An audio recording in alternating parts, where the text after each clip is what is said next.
আসসালামু আলাইকুম, আমি আলভিনা বাঁধন ফ্রম আলভিনাস কিচেন অ্যান্ড ব্লগস। আজকে আমি আপনাদের সাথে একটি হালিমের রেসিপি শেয়ার করব। আশা করি আপনাদের কাছে ভালো লাগবে। হালিম রান্না করতে আমি এখানে রাঁধুনি হালিম মিক্সটা ব্যবহার করব। আমি একটা বাটিতে রাঁধুনি হালিম মিক্সের অর্ধেক পরিমাণ হালিম মিক্স নিয়ে নিয়েছি।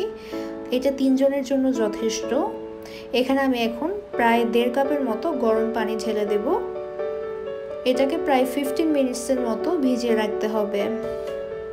হালিম মিক্সগুলো যাতে দলা না পাকিয়ে যায় এজন্য চামচ দিয়ে একটু ভালোভাবে নেড়ে 15 মিনিটসের মতো রেখে দিতে হবে।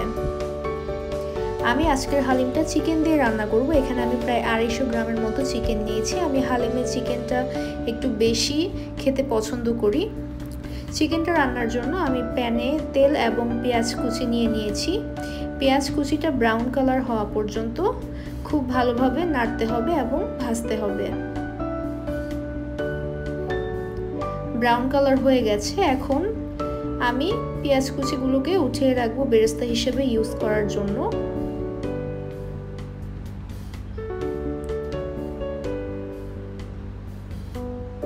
পেঁয়াজ কুচি উঠানোর পর বাকি যতটুকু থাকবে ততটুকু দিয়ে আমি মাংসটা রান্না করে ফেলবো।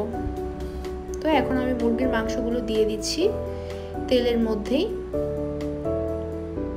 এটা দিয়ে 1 মিনিটের মতো নেড়ে মশলাটা অ্যাড করে দিতে হবে। আমি কিন্তু এখানে রাঁধুনি হালিম মিক্সের মশলাটাই অ্যাড করেছি, যেহেতু আমি অর্ধেক নিয়েছি সেজন্য মশলাটাও অর্ধেক পরিমাণে নিতে হবে। মাংসটা যাতে ভালোভাবে কষানো হয় এজন্য ঢেকে দিলাম।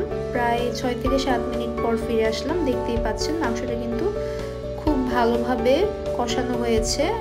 তো আমি এখানে আরও সামান্য একটু পানি অ্যাড করে দিব যাতে মাংসটা আর একটু নরম হয়। এখন আমি আরও 6 থেকে 7 মিনিটের মতো ওয়েট করব। বলক উঠে এসেছে। এখন আমি এখানে লবণ দিয়ে দিলাম স্বাদ মতো। লবণটা অবশ্যই কম পরিমাণে দিতে হবে যেহেতু আমরা মাত্র 3 জনের জন্য রান্না করছি। পানিটা কিন্তু শুকিয়ে গেছে, দেখতেই পাচ্ছেন। তো এখন এখানে হালিম মিক্সটা দিয়ে দিতে হবে। আমি হালিম মিক্সটা দিয়ে দিলাম।